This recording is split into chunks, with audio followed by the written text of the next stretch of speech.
ভাঙড়ের দিকে নজর রয়েছে, হটস্পট সন্দেশখালীর দিকে নজর রয়েছে ডায়মন্ড হারবারেও।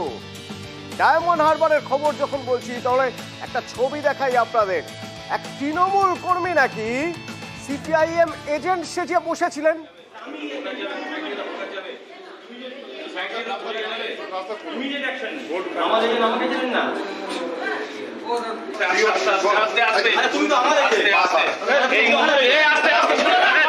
ডায়মন্ড হারবারের কৃষ্ণপুরের বুথ।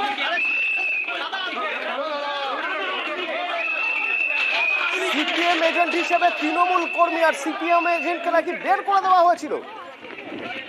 এবার দেখুন দৌড় দৌড়।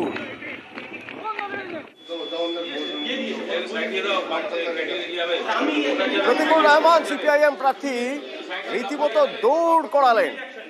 আবির প্রতিনিধি আমার সঙ্গে রয়েছেন। আবির, একটু সংক্ষেপে জেনে নি কি হয়েছিল এই বুথে।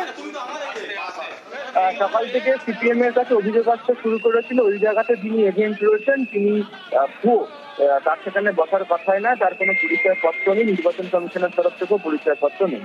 এবং তিনি যখন প্রতিকুল রহমান তিনি যখন ওখানে পৌঁছে তাকে আইডেন্টিফাই করে এবং তারপরে কথা বলার সময় তিনি সেখান থেকে পালিয়ে যান।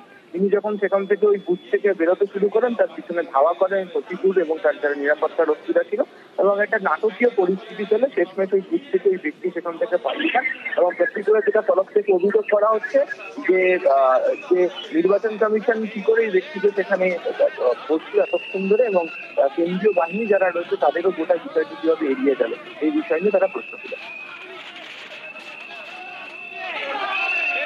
সিপিআইএম এজেন্টকে বার করে দেওয়া হয়েছে অভিযোগ। তো যিনি সিপিআইএম এজেন্ট ছিলেন তার বক্তব্য একবার শোনা যাক। গতকাল আমাকে রত্নেশ্বরপুরে মারা হয়, তুলে নিয়ে গিয়ে তৃণমূল পার্টি অফিস, যার জন্য আমি হসপিটালে ছিলাম। একটু লেট করে যখন এসে আমি আমার যখন এজেন্সি ফর্ম জমা দিচ্ছি তখন অফিসার বলছেন আপনার অলরেডি এজেন্ট আছে।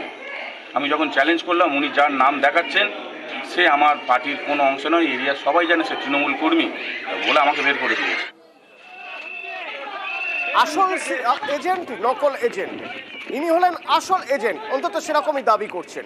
এবং এনাকে নাকি বার করে দেওয়া হয়েছিল আর একজন নকল এজেন্ট সেজে বসেছিলেন। যিনি নকল এজেন্ট সেজে বসেছিলেন তিনি আবার তৃণমূল কর্মী প্রতিকুল রহমান, তাকে ধরে ফেললেন। তো প্রতিকুল রহমান কি বলছেন? নির্বাচন কমিশনার যেভাবে যতটা গর্জেছিলেন যদি তার চেয়ে সামান্যতম বর্ষাতেন তাহলে ভালো লাগছে। 50% উপরে জায়গায় পল্লীগেনকে মারধর করে বের করে দেওয়া হয়েছে। গতকাল রাত থেকে বাইক বাহিনী বিভিন্ন জায়গা থেকে লোক ঢুকিয়েছে। মেদিনীপুর থেকে ঢুকেছে, সাতগাছিয়া থেকে ঢুকেছে, পূজালি থেকে ঢুকেছে, কুলতুলি 10,000 টাকার বিনিময়ে ঢোকানো হয়েছে। যে আমার পল্লীগেনকে ভয় দেখানো হয়েছে, সে এমন ভয় দেখানো যে ভয়ে বেরোতে পারেনি। আমার বুথটা শান্তিপ্রিয় বুথ। শেষে আমার স্ত্রীকে বলি যে আমার স্ত্রী এজেন্ট হয়ে এখানে বসছে।